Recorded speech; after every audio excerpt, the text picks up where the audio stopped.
Capítulo 19. Sobremesas. Parte 1. Açúcar. Açúcar não é bom para o estômago. Causa fermentação, e isto obscurece o cérebro e ocasiona mau humor. De ordinário se usa demasiado açúcar no alimento. Bolos, pudins, pastelarias, geleias, doces são causa ativa de má digestão. Especialmente nocivos são os cremes e pudins, em que o leite, ovos e açúcar são os principais elementos. Deve-se evitar o uso abundante de leite e açúcar juntos. O açúcar abarrota o organismo, entrava o trabalho da máquina viva. Houve um caso na comarca de Montcalm, Michigan, o qual me referirei. Tratava-se de um nobre homem. Tinha 1,80 m de altura e era de belo aspecto. Fui chamado a visitá-lo quando se achava doente. Já havia conversado com ele acerca de sua maneira de viver. Não me agrada o aspecto de seus olhos, disse-lhe eu. Ele usava grande quantidade de açúcar. Perguntei-lhe por que fazia isto.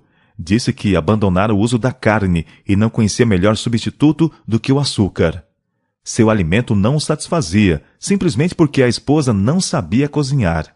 Alguns de vós mandai vossas filhas, já quase adultas, para a escola, a fim de aprenderem as ciências antes de saberem cozinhar, quando isso devia ser considerado de primeira importância. Aí estava uma mulher que não sabia cozinhar, não aprender a preparar alimento saudável. A esposa e mãe era deficiente neste importante ramo de educação, e em resultado, visto como o alimento mal cozido não era suficiente para satisfazer as demandas do organismo, era ingerido açúcar imoderadamente, o que provocava um estado doentio de todo o organismo. A vida daquele homem era sacrificada desnecessariamente à má cozinha. Quando fui visitar esse doente, procurei explicar-lhes tão bem como pude como deviam fazer, e logo ele começou, aos poucos, a melhorar. Mas imprudentemente usou suas forças quando não podia ainda, e comeu pequena porção de alimento de qualidade imprópria, e de novo baqueou. Desta vez não houve remédio para ele. Seu organismo assemelhava-se a uma viva massa de corrupção. Morreu vítima da má cozinha. Procurou fazer o açúcar substituir o alimento apropriado, e tão somente piorou a situação. Sento-me com frequência à mesa de irmãos e irmãs e vejo que eles usam grande quantidade de leite e açúcar. Isso sobrecarrega o organismo, irrita os órgãos digestivos e afeta o cérebro. Tudo quanto embaraça o ativo funcionamento do maquinismo vivo afeta muito diretamente o cérebro. E segundo a luz que me foi dada, o açúcar, quando usado abundantemente, é mais prejudicial que a carne. Estas mudanças devem ser feitas com prudência, e o assunto deve ser tratado de maneira calculada, a não desgostar e suscitar preconceito às pessoas a quem queremos ensinar e ajudar. Não devemos ser dominados para pôr na boca alimento que produz uma condição mórbida, por mais que dele gostemos. Por quê? Porque somos propriedades de Deus. Tendes uma coroa a conquistar, um céu a ganhar, um inferno a evitar. Então, por amor de Cristo, eu vos pergunto, quereis ter diante de vós a luz brilhante em raios límpidos e distintos, e desviar-vos-eis dela, então, dizendo, eu gosto disto e gosto daquilo? Deus concita cada um de vós a começar a planejar, a cooperar com Ele em seu grande cuidado e amor, para elevar, enobrecer e santificar toda a alma e corpo e espírito, a fim de sermos co-obreiros de Deus. É melhor deixar em paz os doces. Deixai em paz aquelas sobremesas doces que são colocadas sobre a mesa. Não necessitais delas. Precisamos de uma mente clara para pensar segundo a vontade de Deus. Venda de guloseimas no acampamento. Tive anos atrás um testemunho de reprovação para os gerentes em nossas reuniões campais, que levavam ao acampamento e vendiam a nosso povo queijo e outros artigos nocivos e apresentavam doces à venda, quando eu estava trabalhando para instruir os jovens e os adultos a porem o dinheiro que haviam gasto em bombons na caixa missionária, ensinando assim a seus filhos a abnegação. Tem-me sido comunicado luz quanto aos alimentos providos em nossas reuniões campais. São por vezes trazidos ao acampamento artigos que não se harmonizam com os princípios da reforma de saúde. Se havemos de andar na luz, a nós dada por Deus, precisamos educar nosso povo, velhos e novos, a dispensar aquelas comidas que são ingeridas apenas por condescendência com apetite.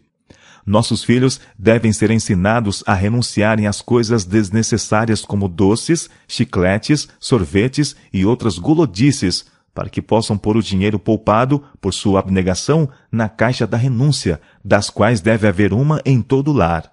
Por essa maneira, grandes e pequenas quantias seriam economizadas para a causa de Deus. Não poucos entre os nossos necessitam instrução acerca dos princípios da reforma de saúde. Há várias preparações inventadas por fabricantes de alimentos saudáveis e recomendadas como perfeitamente inofensivas. Tenho, porém, testemunho diverso a apresentar a esse respeito. Elas não são verdadeiramente saudáveis e seu uso não deve ser estimulado. Precisamos apegar-nos mais estritamente a um regime simples de frutas, nozes, cereais e verduras. Não sejam trazidos para nosso acampamento comidas e artigos de confeitaria, em contradição com a luz comunicada a nosso povo quanto à reforma de saúde. Não expliquemos paliativamente a tentação de condescender com apetite, dizendo que o dinheiro recebido da venda dessas coisas será empregado para as despesas com uma boa obra. Toda a tentação dessa espécie com a condescendência egoísta deve ser firmemente resistida. Não nos persuadamos a nós mesmos a fazer o que é sem proveito para o indivíduo sob pretexto de advir daí um bem. Aprendamos individualmente o que significa renunciar e ainda ser saudáveis e ativos missionários. Açúcar no regime de Ellen G. White.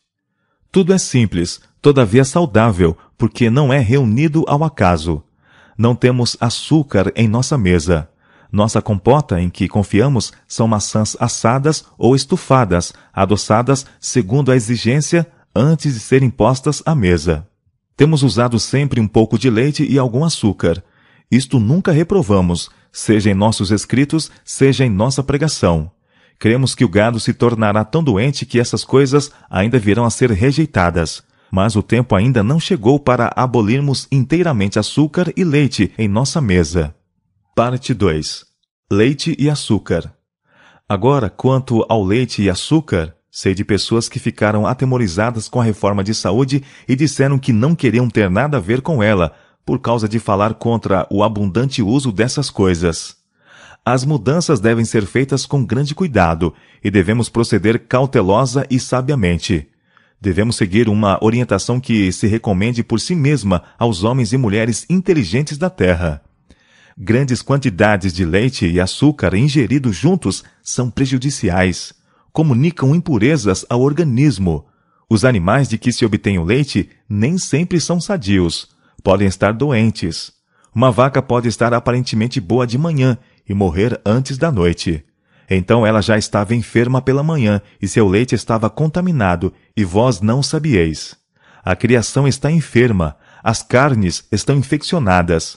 Pudéssemos nós saber que os animais estavam em perfeita saúde, e eu recomendaria que o povo comesse carne, de preferência a grandes quantidades de leite com açúcar. Ela não causaria o mal que leite com açúcar ocasionam. O açúcar abarrota o organismo, entrava o trabalho da máquina viva. Sento-me com frequência à mesa de irmãos e irmãs e vejo que eles usam grande quantidade de leite e açúcar. Isto sobrecarrega o organismo, irrita os órgãos digestivos e afeta o cérebro. Alguns usam leite e grande quantidade de açúcar em mingaus, crendo que estão seguindo a reforma de saúde. O açúcar e o leite juntos, porém, estão sujeitos a causar fermentação no estômago, sendo assim nocivos. Especialmente nocivos são os cremes e pudins, em que o leite, ovos e açúcar são os principais elementos. Deve-se evitar o uso abundante de leite e açúcar juntos. Parte 3. Tortas, bolos, pastéis, pudins. As sobremesas que levam tanto tempo a preparar são muitas delas prejudiciais à saúde. Tentação a excesso de condescendência. Muitas são as mesas em que, havendo o estômago recebido tudo quanto ele requer para levar avante seu trabalho de nutrir apropriadamente o organismo, vem outra série, consistindo em tortas, pudins e caldas grandemente condimentadas. Muitos, se bem que já tenham comido bastante, ultrapassarão os limites e comerão a tentadora sobremesa, que, entretanto, está longe de se demonstrar um bem para eles. Se os extraordinários oferecidos para a sobremesa fossem totalmente dispensados, seria um benefício. Porque é moda, em harmonia com o apetite mórbido, o bolo substancioso, tortas e pudins e tudo quanto é nocivo é aglomerado no estômago. A mesa deve estar carregada de variedades, do contrário, o apetite corrompido não se satisfaz. Pela manhã, esses escravos do apetite estão muitas vezes com mau hálito e têm a língua saburrosa. Não gozam saúde e cogitam porque sofrem dores, dói-lhes a cabeça e sofrem vários males. A família humana tem condescendido com um crescente desejo de comida requintada, até que se tornou moda acumular todas as iguarias possíveis no estômago. Especialmente nas festas, condescende-se quase sem restrições com o apetite. Toma-se parte em almoços requintados e jantares tardios, os quais consistem em carnes altamente condimentadas com molhos fortes, bem como bolos confeitados, tortas, sorvetes, etc. Porque a moda, muitos que são pobres e dependem do trabalho de cada dia, se dão a despesa de preparar para as visitas diversas espécies de bolos confeitados, conservas, tortas e uma variedade de comidas da moda, as quais só prejudicam os que delas participam. Quando, ao mesmo tempo, necessitam dessa importância gasta para comprar roupas para si e seus filhos. O tempo ocupado em preparar comidas para satisfazer ao gosto à custa do estômago devia ser consagrado à instrução moral e religiosa de seus filhos. Não faz parte do regime saudável e nutritivo. Muitos compreendem a maneira de fazer diversas qualidades de bolos, mas essa não é a melhor qualidade de alimento a ser posta na mesa. Bolos doces, bem como os pudins e cremes, causarão perturbações nos órgãos digestivos. E por que tentaremos os que rodeiam a mesa pondo-lhes diante tais artigos? Alimentos cárneos e bolos e tortas requintados, preparados com especiarias de qualquer espécie, não são o regime mais nutritivo e saudável. As sobremesas ingeridas em forma de cremes são tendentes a causar mais mal que bem. Frutas, caso possam ser obtidas, são melhor artigo de alimentação. De ordinário se usa demasiado açúcar no alimento. Bolos, pudins, pastelarias, geleias, doces são causa ativa de má digestão. Especialmente nocivos são os cremes e pudins em que o leite, ovos e açúcar são os principais elementos. Deve-se evitar o uso abundante de leite e açúcar juntos. Esforcem-se diligentemente os que advogam a reforma de saúde a fazerem dela tudo quanto professam que ela é. Rejeitem qualquer coisa que seja nociva à saúde. Usem comida simples e saudável. As frutas são excelentes e poupam muito trabalho de cozinha. Rejeitem as pastelarias requintadas, como os bolos, sobremesas e outros pratos preparados para tentarem o apetite. Comam menos qualidade de alimentos em uma refeição e com ações de graças. Não são proibidas as sobremesas simples. A torta simples pode servir como sobremesa, mas quando uma pessoa come 2 ou 3 pedaços meramente para satisfazer a um apetite desordenado, desqualifica-se para o serviço de Deus. Alguns, depois de partilharem largamente de outros alimentos, comem a sobremesa, não porque dela necessitem, mas porque é saborosa. Se os convidarem a servir-se de outro pedaço, a tentação é demasiado grande para resistirem, e 2 ou 3 pedaços de torta são acrescentados ao peso já colocado sobre o organismo. O que assim faz nunca se educou em exercer renúncia. A vítima do apetite está tão apegada à sua maneira de ser que não pode ver o dano que se está causando a si próprio. Então, quando ela necessitava roupas extras ou alimento a mais, e isto de qualidade simples, se bem que nutritivo, não lhe era concedido. Seu organismo ansiava por material para converter em sangue. Ele, porém, não lhe provia. Uma quantidade moderada de leite e açúcar, um pouco de sal, pão branco levedado com fermento para uma variação, farinha integral preparada numa variedade de maneiras por outras mãos que não as suas próprias, bolo simples com passas, pudim de arroz com passas, ameixas e figos, ocasionalmente, e muitos outros pratos que eu poderia mencionar, haveriam satisfeito as exigências do apetite. O alimento posto diante dos pacientes deve ser de maneira a causar-lhes boa impressão. Os ovos podem ser preparados de várias maneiras. A torta de limão não deve ser proibida. A sobremesa deve ser colocada na mesa e servida com o resto da comida, pois muitas vezes, depois de haver sido posto no estômago tudo quanto ele podia suportar, é trazida a sobremesa, sendo então demasiado para ele. Para mentes claras e corpos robustos. Quisera que fôssemos todos adeptos da reforma de saúde. Oponho-me ao uso de pastelarias. Essas misturas são prejudiciais. Ninguém pode ter bons órgãos digestivos e um cérebro claro comendo largamente bolachas doces e bolos de nata e toda espécie de tortas, e partilhando de grande variedade de comidas na mesma refeição. Quando assim fazemos e depois nos resfriamos, todo o organismo fica tão obstruído e enfraquecido que não tem poder de resistência, nenhuma força para combater a doença. Eu preferiria um regime cárneo aos bolos e às pastelarias doces tão geralmente usados. Lembrem-se os adeptos da reforma de saúde que eles podem fazer mal publicando receitas que não recomendam a reforma. Grande cuidado precisamos tomar em fornecer receitas para cremes e pastelarias. Caso seja ingerido bolo doce com leite ou nata para sobremesa, haverá fermentação no estômago e então os pontos fracos no organismo humano a denunciarão. O cérebro será afetado pela perturbação gástrica.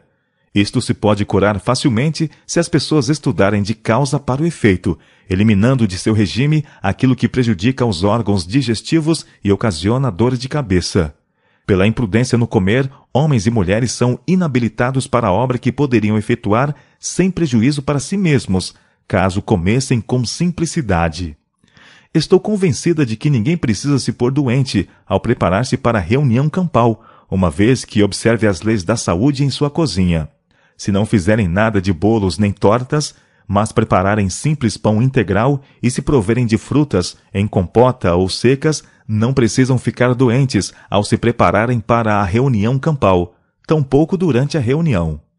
É melhor deixar de lado as coisas doces. Deixe em paz os pratos de sobremesas doces colocados à mesa. Os irmãos deles não necessitam. Precisamos de mente clara para pensar segundo a direção de Deus. Cumpre-nos agora seguir os princípios da reforma de saúde. Cumpre-nos agora seguir os princípios da reforma de saúde.